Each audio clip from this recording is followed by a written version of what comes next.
ಪ್ರೇಕ್ಷಕರೆಲ್ಲರಿಗೂ ನಮಸ್ಕಾರ. KKV media YouTube ವಾಹಿನಿಗೆ ತಮಗೆಲ್ಲರಿಗೂ ಸ್ವಾಗತ. ಈಗ ಪ್ರಸಾರವಾಗುತ್ತಿರುವ ಕಾರ್ಯಕ್ರಮ ಇಂದಿನ ಇತಿಹಾಸ ಮಾಲಿಕೆ. ಕಾರ್ಯಕ್ರಮವನ್ನು ಎಲ್ಲರೂ ಕೇಳಿ ಆನಂದಿಸಿ.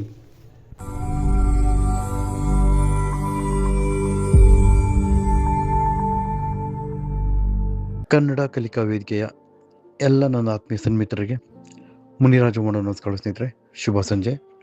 ಬಂಧುಗಳ ಇಂದಿನ ಇತಿಹಾಸ ಮಾಲಿಕೆಯಲ್ಲಿ ಜುಲೈ 30ರ ಪ್ರಮುಖ ಘಟನೆಗಳನ್ನು ನೋಡ್ತಾ ಹೋಗೋಣ. ಒಂದು, ಭಾರತದ ವೀರ ಸ್ವತಂತ್ರ ಹೋರಾಟಗಾರರಂಥ Satyendranath Bose July 30, 1882. 1882 July 30th. Satyendranath Bose ಭಾರತದ ವೀರ ಸ್ವತಂತ್ರ ಹೋರಾಟಗಾರರು, ಇವರ ಜನ್ಮದಿನ.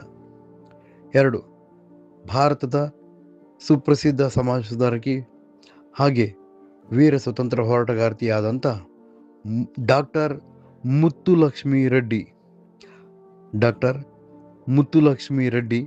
July 30, 1886. 1886 July 30th. Doctor Muthulakshmi Reddy ಅವರು ಮಹಿಳಾ ಹಕ್ಕುಗಳ ಹೋರಾಟವನ್ನು, ಮಹಿಳೆಯರ ದೌರ್ಜನ್ಯವನ್ನು, ಮಹಿಳಾ ಶೋಷಣೆಯನ್ನು ಖಂಡಿಸಿ ಹೋರಾಟ ನಡೆಸಿದಂಥವರು, ಹಾಗೆ ಭಾರತದ ಸ್ವತಂತ್ರ ಹೋರಾಟಗಾರರಿಗೆ ಚಿಕಿತ್ಸೆಯನ್ನು ನೀಡುತ್ತಿದ್ದಂಥವ್ರು. ಅಂದರೆ ಸ್ವತಂತ್ರ ಹೋರಾಟಗಾರರು ಗಾಯಗೊಂಡಲ್ಲಿ ಅಂಥವರಿಗೆ ಶುಶ್ರೂಷೆ ಮಾಡ್ತಾ ಇದ್ದಂಥ ಒಬ್ಬ ವೈದ್ಯೆ. ಇವರು ಈ ಕಡೆ ಸಾಮಾಜಿಕವಾಗಿ ಮಹಿಳೆಯರ ಪರವಾಗಿಯೂ ಇವರು ಧ್ವನಿ ಎತ್ತಾ ಇದ್ರು, ಹಾಗೆ ಸ್ವತಂತ್ರ ಹೋರಾಟಗಾರರ ನೆರವಿಗೆ ನಿಂತು ದೇಶ ಸೇವೆಯನ್ನು ಕೂಡ ಮಾಡ್ತಾ ಇದ್ದಂಥವರು ಡಾಕ್ಟರ್ ಮುತ್ತುಲಕ್ಷ್ಮಿ ರೆಡ್ಡಿ ಅಂತೇಳಿ. 1886 ಜುಲೈ 30 ಜನ್ಮದಿನ. 3, ಭಾರತದ ಸುಪ್ರಸಿದ್ಧ ಜನಪ್ರಿಯ ಗಾಯಕರಾದಂಥ ಸೋನು ಸೂದ್ ಅರ್ಥಾತ್ ಸೋನು ನಿಗಮ್. ಬಹುಶಃ ಸೋನು ಸೂದ್ ಅಂದರೆ ಎಲ್ರಿಗೂ ಸ್ವಲ್ಪ ಯಾರಿರ್ಬೋದು ಅಂತ ಅನಿಸಿರ್ಬೋದು. ಸೋನು ನಿಗಮ್ ಅಂದ್ಕೂಡಲೇ ಪ್ರತಿಯೊಬ್ಬರಿಗೂ ಕೂಡ ಅರ್ಥ ಆಗಿರುತ್ತೆ, ಓ ಇವರ ಅಂತ. ಸರಿಸುಮಾರು 6,000ಕ್ಕೂ ಹೆಚ್ಚು ಗೀತೆಗಳನ್ನು ಭಾರತದ 32 ಭಾಷೆಗಳಲ್ಲಿ ಹಾಡಿದ್ದಾರೆ. ಅದರಲ್ಲಿ ಹೆಚ್ಚು ಕನ್ನಡ ಮತ್ತು ಹಿಂದಿ. ನಮ್ಮ ಕನ್ನಡದಲ್ಲಂತೂ ಅವರ ಗೀತೆಗಳಿಗೆ ಕೊರತೆಯೇ ಇಲ್ಲ, ಪ್ರತಿಯೊಬ್ಬರ ಬಾಯಲ್ಲಿ ಗುಣಗುಣಿಸ್ತಾ ಇರುತ್ತೆ. ಸೋನು ನಿಗಮ್ ಜುಲೈ 30, 1973. 1973 ಜುಲೈ 30 ಸೋನು ನಿಗಮ್ ರವರ ಜನ್ಮದಿನ. 4, ಸ್ನೇಹಿತರೆ, ಪ್ರಪ್ರಥಮ ವಿಶ್ವಕಪ್ ಫುಟ್ಬಾಲ್ ವಿಜೇತವಾದಂಥ ತಂಡ ಉರುಗ್ವೆ ತಂಡ. ಈ ತಂಡವು ಜುಲೈ 30, 1930ರಲ್ಲಿ ಉರುಗ್ವೆ ತಂಡ ಅರ್ಜೆಂಟೈನಾವನ್ನು ಸೋಲಿಸಿ ಮೊದಲ ಫಿಫಾ ಫುಟ್ಬಾಲ್ ವಿಶ್ವಕಪ್ಪನ್ನು ಗೆದ್ದು ಇತಿಹಾಸವನ್ನು ರಚನೆ ಮಾಡಿದಂಥ ದಿನ.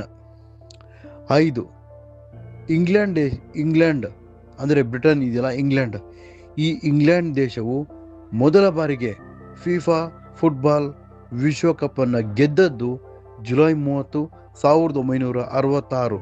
1966 ಜುಲೈ 30th. ಪಶ್ಚಿಮ ಜರ್ಮನಿ ತಂಡವನ್ನು ಸೋಲಿಸಿ ಇಂಗ್ಲೆಂಡ್ ದೇಶವು ಮೊದಲ ಬಾರಿಗೆ ಫಿಫಾ ಫುಟ್ಬಾಲ್ ವಿಶ್ವಕಪ್ಪನ್ನು ಗೆದ್ದು ಇತಿಹಾಸವನ್ನು ರಚನೆ ಮಾಡಿದಂಥ ದಿನ. ಇನ್ನು ಸ್ನೇಹಿತರೆ, 6ನೇದು July 30, 2012. 2012 July 30 professor CR Rao ರವರಿಗೆ ಅಮೇರಿಕ ದೇಶವು the medal of US science, the national medal of US science ಎನ್ನುವ ಪ್ರಶಸ್ತಿಯನ್ನು ನೀಡಿ ಗೌರವಿಸಿದಂಥ ದಿನ. ಕೊನೆಯದಾಗಿ ಭಾರತೀಯ ರಿಸರ್ವ್ ಬ್ಯಾಂಕ್ನ ಉಪ ಪ್ರಧಾನ ಕಾರ್ಯದರ್ಶಿಗಳಾಗಿದ್ದಂಥ deputy governor of RBI Sudhir Gokarn July 30, 2019. 2019 July 30ರಲ್ಲಿ ನಿಧನರಾದಂಥ ದಿನ, ಅಂದರೆ ತೀರ್ಕೊಂಡಂಥ ದಿನ. ಸ್ನೇಹಿತರೆ, ಇದಿಷ್ಟು ಜುಲೈ 30ರ ಪ್ರಮುಖ ಇಂದಿನ ಇತಿಹಾಸ ಮಾಲಿಕೆಯ ಘಟನೆಗಳು. ಶುಭರಾತ್ರಿ. ಜೈ ಹಿಂದ್. ಧನ್ಯವಾದಗಳು.